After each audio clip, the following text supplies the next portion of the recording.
Hello. So I thought I'd make a video about the mystery chip that got announced. I'll talk about my game week plans and stuff at the end of this video, but I'll start with the mystery chip because that got announced yesterday. And my first impressions are I love it. I'm on the side that really loves it. Really think it's a great idea. But I've noticed on Twitter there's about 50% of the community don't like it at all. It seems to have really split the community. Some people really hate it a lot, which is interesting. And I don't really know why there could be such a kind of big divide in, because I really like it. I'm not sure. We'll have to wait and see how it works out. I've got a few reservations, and we'll have to see how it plays out. My instinct is that I just can't wait to get my teeth stuck into it. I'm really surprised.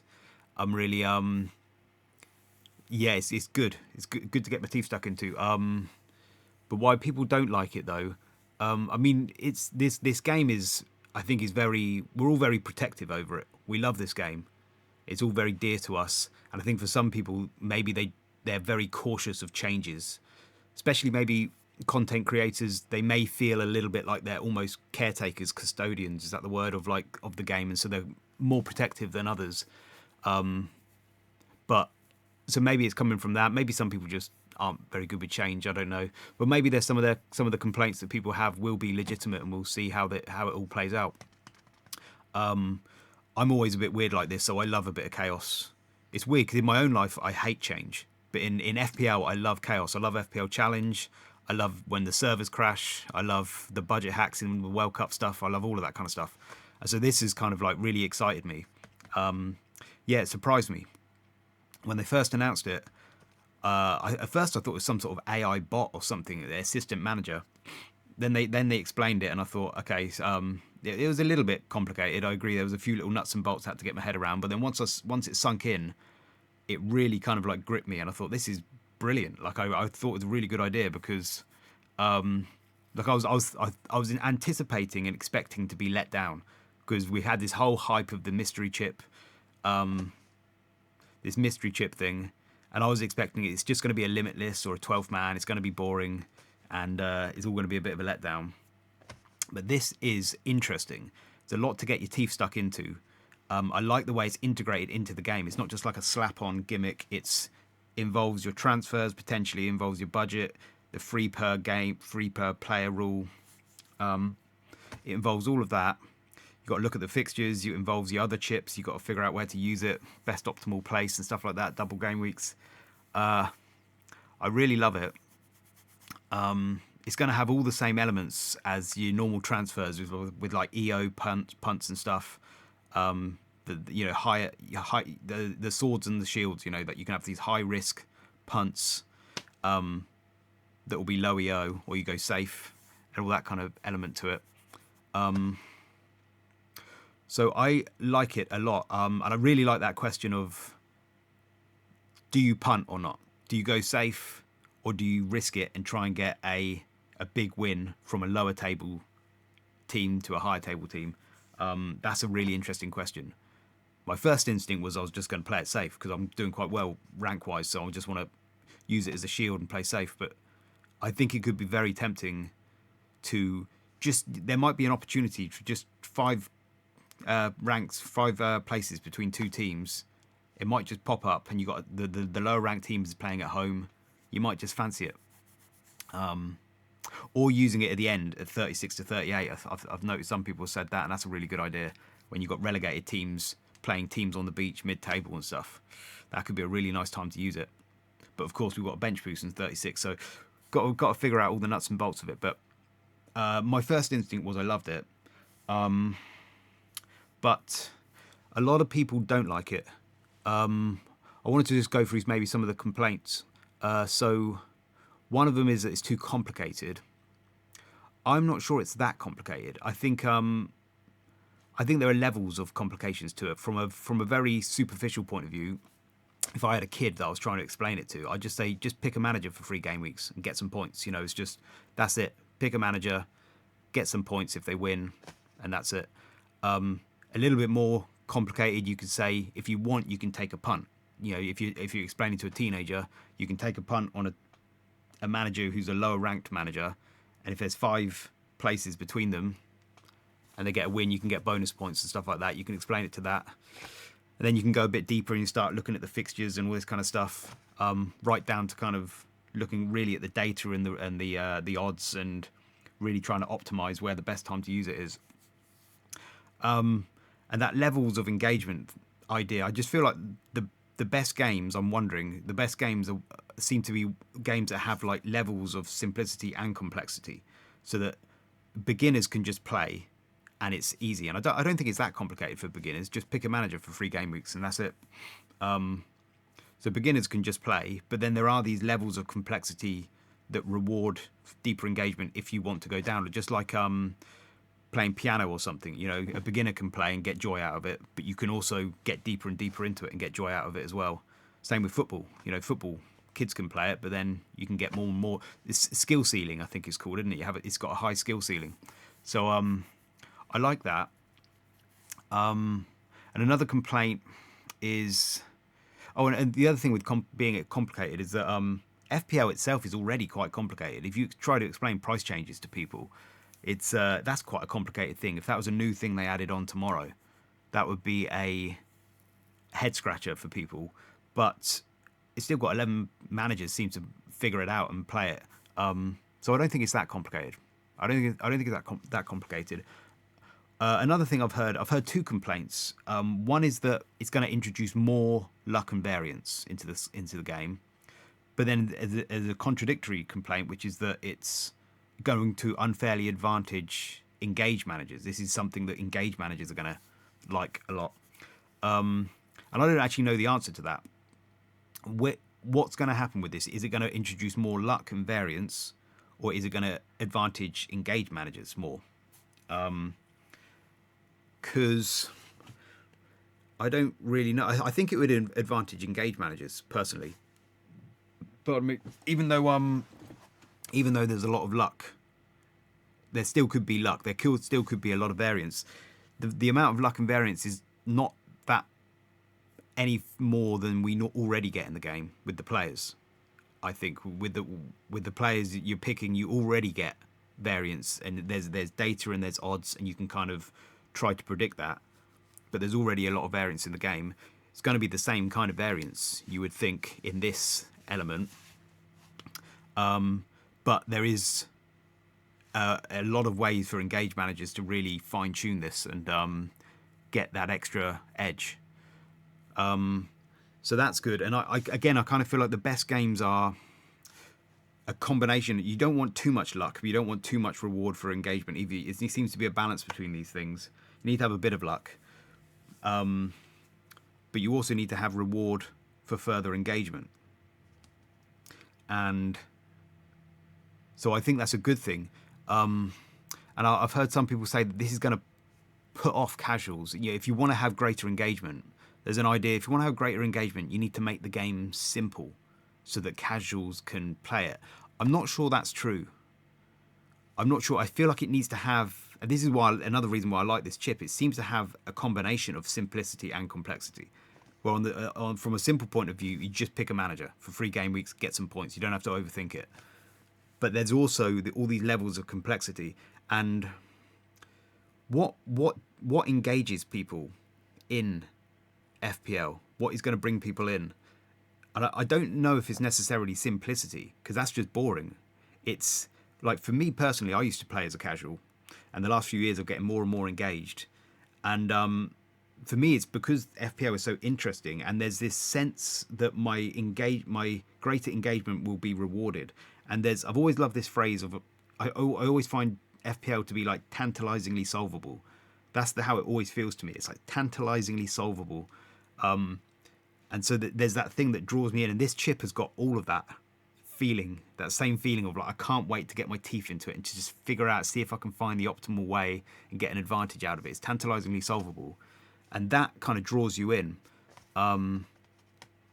So I don't know if it's necessarily true that because it's a little complicated, perhaps, that it will actually deter people greater engagement. I don't think so. Me as a casual, when I used to play, my former self, I think I would have just clicked it, played it. I would have figured it out fairly quick, and just like played it whenever. I wouldn't have overthought it. Yeah, yeah, and I sometimes think what actually produces greater engagement. I had to think about this the other day, and I can't remember my thoughts on it. But I think it's like human beings. What we want is like love and respect or something, or some sort of reward for getting to the top and having our skill recognized or something like that. It's what we're all looking for. And then if that draw of that is strong enough, then we will just do. We will then that's what will entice us into do greater engagement. If the reward feels strong enough, that our efforts will be rewarded, something like that. I should have got my thoughts clear before I started talking, but anyway, I like it. Yeah, another complaint was the budget. Some people said they didn't like that it's going to be drawn out of your budget, but I don't think that's really true. I looked into the numbers a while ago. This graph here. This is the past seasons back to 2016-17 seasons, and this is the prices of the top 100 players each season. From like, there's 14 mil there. This is like 4 mil. This is the top 100 players each season. The landscape of the pricing, and you can see basically it's basically gotten cheaper and cheaper every season. This has been the complaint, that it's been getting cheaper and cheaper, and the number of players over 8 mil back here is about like 30 odd players who are 8 mil or more.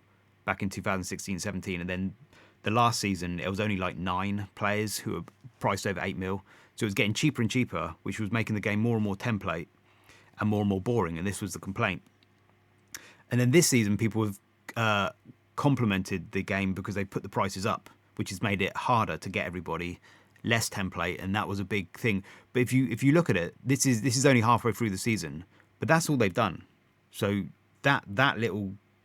It's gone nowhere near where it used to be. That's where it was last season, and then this season they've just up the prices a little bit. So they have gone back a bit, but not that much. This is only halfway through the season, so I don't know whether these numbers would change, but too much, because some prices go up, some prices go down. But so 1.5 million for 3 game weeks, just 3 game weeks, and that's all it is like.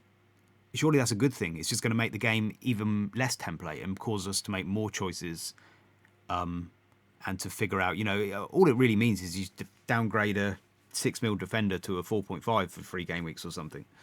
It's not that. I don't think, and I like it. Like it's causes us to use our brains and figure it out a little bit. So the budget thing I don't really see as being that big a deal. And one other point I heard some people say is like, well, why did they introduce it now and not the start of the season? But FPL Meerkat, I noticed on Twitter, pointed out that at the start of the season, all the teams are quite cluttered up, and you've got teams that are separated on alphabetical order and things like this, and so you need to have a long part of the season to have gone by, so that you can have that the gaps between the ranks are a bit more reflective of a team's true form, true quality. So that is that. So yeah, I'm into the FPL chip. I'm interested to look into the numbers. I don't really know what I'll find. It may emerge that there's a really obvious chip strategy, and everybody's going to do it, and it's going to be simple. And it's you maybe when you crunch the numbers, it's obvious. And it'll be like so one chip strategy that's emerged immediately that came to my mind and a lot of other people's is you dead end into 29. Well, you use your triple captain 25 or 24 whenever the Liverpool game week drops, double game week. Free hit 29, the EFL blank. Then you wild card out of it here. It's a perfect time to wild card. You've got a lovely 4-week gap there to have a think about it. And then you just use the assistant manager there, 31, 32, 33. You get a double game week out of it too. Free hit 34, bench boost 36. So that just falls into place very nicely. We'll have to have a look at the fixtures a bit closer See who doubles. You can chop and change here though. So that's first impressions of where to use it. I am looking at this period as being like a really good time to use the assistant manager if you didn't have the bench boost, because you've got a double there, and then at the end of the season you got relegated teams fighting for survival. You got teams on the beach mid-table. You could easily get some upsets, and you always get more goals on the final game of the season as well. So that'd be a really nice time to use it, and I suspect a lot of people will. You've also got, at this point of the season, you know where your rank is, and you know whether you want to use a sword or a shield. You know whether you want to defend your rank or try and take a punt and go up the ranks. So it'd be a good time to use it there. Or another thing you could do is use it around here when it gets released, 24, 25, 26, and actually use the Liverpool double as part of it, and then use your triple captain here, bench boost here. The only advantage to using it earlier would be that the table might still be fairly bunched up. There could be some Man Cities and Man Uniteds or whoever that are quite lowly ranked at this point. There could be some, decent punts there, but not sure. Got to figure out when's the best time to use it. Yeah, I suspect my initial instinct was to play safe because I'm quite highly ranked at the moment, but then I think I'm probably going to use. You can get quite a lot of points from this chip, can't you? Like those 10 bonus points and the 5 for the draw and stuff is a lot of points, and so I think I'm probably going to end up being tempted to punt, and I think it's probably going to be worth using a free transfer for it, like a normal free transfer that you use. How much EV do you get out of it? Maybe not as much as you would with this by changing a manager. So it could be that I set it here, and then there would just be a team that I think, oh, you know what, I fancy a punt. I don't know, West Ham versus Forest or something, or I don't know, whatever the punt would be, Crystal Palace maybe. And I'll just see a punt, and there'll be 5 places between them, and I'll just strike and I'll go for it. And if it doesn't work, I'll transfer the manager to somebody else the next game week. You don't have to have 3 punts in a row. You could have a couple of safe or a couple of punts. So we'll see. I need to have a little think about it, figure out how it's all going to work. Yeah. Anyway, mystery chip. Yeah, I'm excited, but we'll see how it goes. So anyway, if anybody is watching, I probably not, but I'm just going to go through my last game week and then what my plans are this game week. So where are we? Game week 15. We're heading into game week 16. I'm officially top 10k. I've just noticed this game week, which is quite nice. I've had my rank history is really bad, like in the hundreds of thousands. So I'm pretty sure this is like the first I've ever been there, and it could be my peak. We could be witnessing my peak here, and it could be downhill from here. So we'll see. Last game week was okay. I managed to get a green, very very slightly, but by a margin of like, what was it, like 0 points or something. I don't know how I managed to hold on to it, but we don't need to talk about that. What happened then? So yeah, so we had the blank level, the postponement. The postponement was good because I haven't used my triple captain on Salah. I haven't used my triple captain yet, so that was handy for me.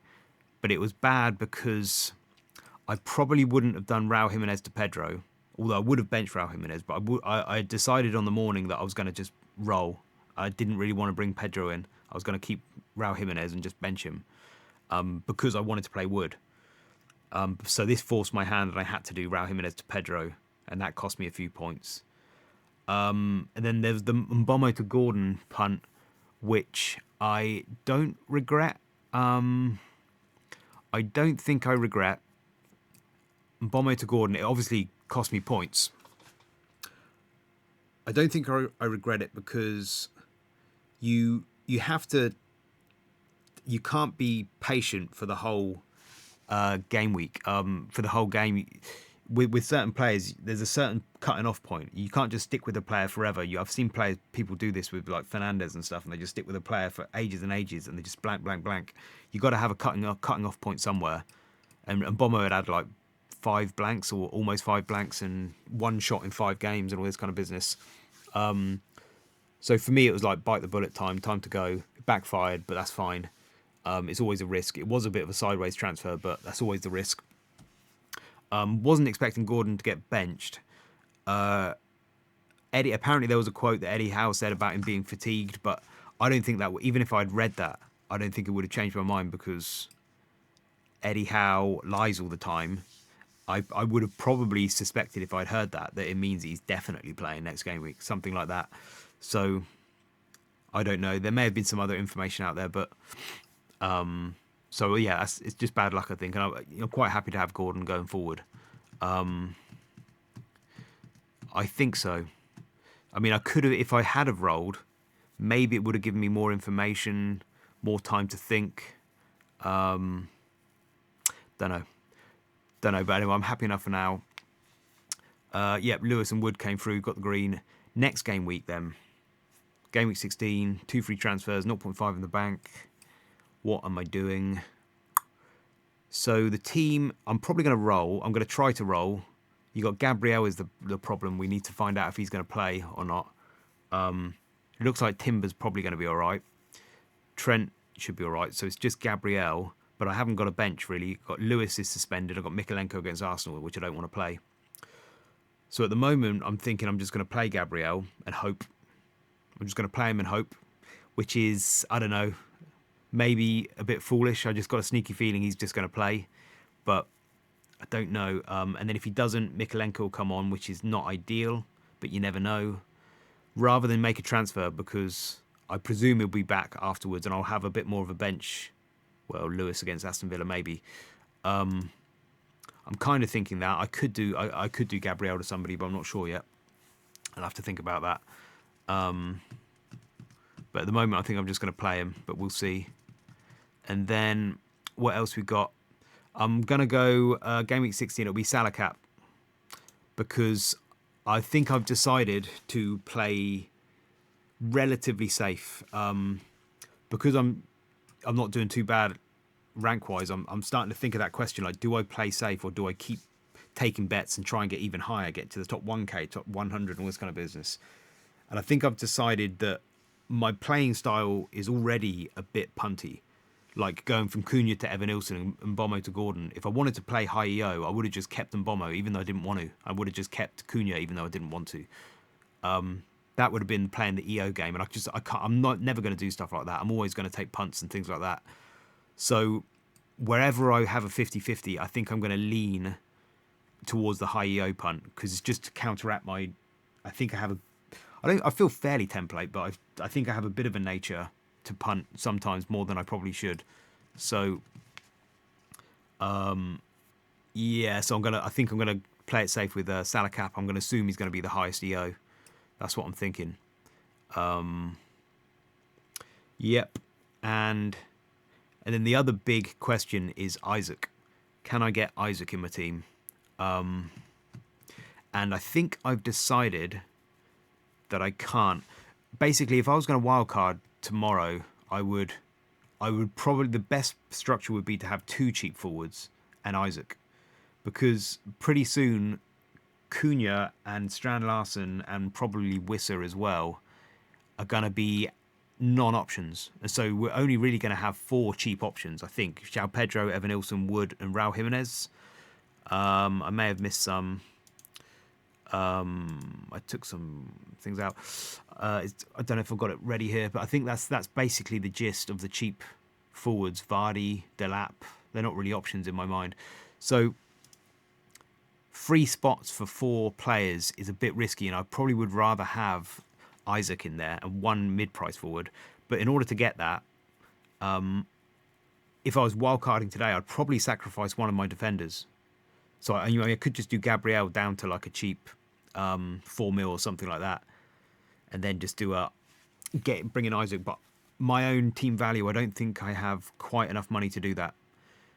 I think for my team value, don't quite have the money to do that, and therefore I'm going to just suck it up and do free forwards, cheap forwards, and hope for the best for now, because I can't quite get to it unless I do. I mean, I'd have to downgrade one of my Arsenal defenders, and then probably have to downgrade Gordon to a Mitoma or Semenyo. I don't know how far I'd have to go, but it'll be something like that. I'll have another look at it, but I think at the moment I've decided to just stick with 3 cheap forwards, and just because my team value isn't high enough. Yeah. So that's the plan. I need to look a bit deeper into it.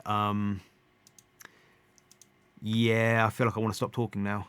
What have we got? Should I show you the form guides quick? So last 6 game weeks, XGA, is there anything interesting here? Spurs second bottom. Spurs are second bottom. Been conceding a lot. And Man City third bottom. In the last 6 game weeks, XGA per 90. So that's interesting. Chelsea are quite low down as well. Also interesting. Any surprises at the top? Man United, 4th top. That's interesting. Man United's defence getting better. Fixture adjusted, they have had relatively easy fixtures, playing low XG teams, but still interesting. And then XG wise, Bournemouth at the top is interesting. Bournemouth smashing it. Against Wolves, Tottenham and Ipswich, very good. Chelsea at the top, Liverpool at the top. Arsenal getting better. At the bottom, Man United right at the bottom as well. So Man United, good defence, terrible attack, apparently. Didn't create any XG against Arsenal, is that true? Crikey. Yep, and then not really many surprises. Fulham a bit low down for XG. Bit of a surprise, maybe. Okay, I'm going to stop talking. Anyway, that's enough talking for today, so I'll leave it there. Okay, see you later. Bye-bye.